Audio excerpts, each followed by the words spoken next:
Tonight at 6, these two images of Miami Beach are night and day, both literally and figuratively. Chopper 4 flew over spring breakers on the beach today, which looks very different from the flashing police lights from two deadly shootings on Ocean Drive over the weekend.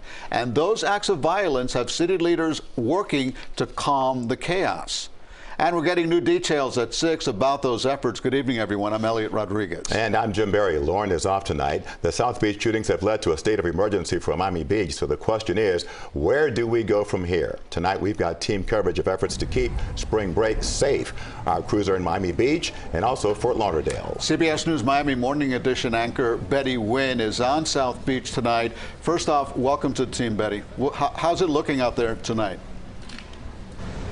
Well, I have to tell you, some of these commissioners in Miami Beach are scratching their heads right about now. They just moments ago ended their special meeting that started around 4:15 this afternoon. They were thinking they were going to extend this curfew into next weekend, but they failed to secure enough votes to do so. They lost that by 4-3 vote there. So it doesn't appear that the curfew will extend to next weekend. However, we did learn during that meeting that the city manager does have the authority, the power to create a 72-hour curfew in the instance of an emergency. So there is the possibility, if things get bad enough and the city manager deems that it is necessary, the city manager can create a 72-hour curfew. That could happen next week. And so it's a little bit still up in the air, but the ball for right now is really in the city manager's court, and depending on the violence, because the commissioners were not able to secure a vote. Another thing that I want to tell you about that they did agree to is closing what they call packaged liquor stores early. They're hoping that that will curb some of the alcohol use and thus some of the violence. But we do want to continue our team coverage out here because there's a lot to be said about what's going on and what happens from here. So let's go to CBS News Miami's Peter Dench with the latest from where he is. Eddie, the proposal had been to impose a curfew from Thursday through Monday, but as you mentioned, that failed 4-3. The proposal was done in order to curb some of the violence. You know, some tourists are telling us that they are deeply troubled by having to hide from the gunfire. They had hoped to come here to relax. This is not what some tourists here on Miami Beach had expected. Scary moments causing people to scatter during two deadly shootings in 2 days. It's sad that we have this issue with guns and violence and people just trying to have fun. As thousands of people pack Miami Beach during spring break, some tourists say they are frightened after last weekend's violence. I don't think I've ever ducked and hid from gunshots in my life, and I've done it 3 times. Now a Fort Lauderdale man, Dontavius Polk, is under arrest, accused of shooting and killing a man near 11th Street and Ocean Drive early Sunday morning. You were arrested for 1 count of first-degree murder, and I will appoint the public defender's office. Circuit Judge Mindy Glazer had strong words for Polk and what he allegedly did. Basically executed the victim, just walking down the street and shot and killed him.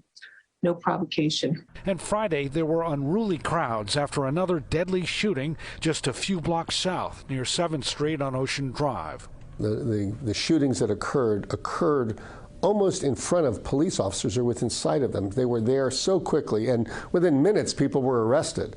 So it's not as if a police presence could be increased. We have so many police here. Mayor Dan Gelber spoke out about the need for a curfew. It's become very difficult for us when you have tens of thousands of kids here, young people, and then others who come along, some with guns, creating real havoc. It's just something I'm not used to. I've never had to run from anything like crowds of people running away from stuff. It's just it's crazy to me. There had been a lot of opposition from a number of people to the curfew, namely from restaurant and bar owners. You know, tens of thousands of people are expected here in Miami Beach this coming weekend for the Miami Music Week and the Ultrafest Music Festival. So indeed, it is going to be very busy. We are live at Miami Beach City Hall. Peter Dench, CBS 4 News. And back here on South Beach, again, commissioners are still trying to figure out what to do next since that vote did fail to extend the curfew. But let me just give you some perspective here. This is the third year that they've had to take certain measures to curb the spring break violence. If you look at the violence from last year, in 2022, there was 5 shootings, five people shot in 2 separate shootings. Then the year before that, in 2021, police had about 1,000 arrests and confiscated dozens of guns. Now, this year alone, to give you some perspective of where we are at this stage, there have been 70 guns confiscated so far, and at this point there have been 322 arrests. So they're really trying to figure out what to do to curb this violence, and they're not sure that an early closure on liquor stores is going to be enough. Some of these commissioners were saying that is just a Band-Aid to a bigger problem when you've already seen 2 people shot and killed so far over the weekend. So let's get the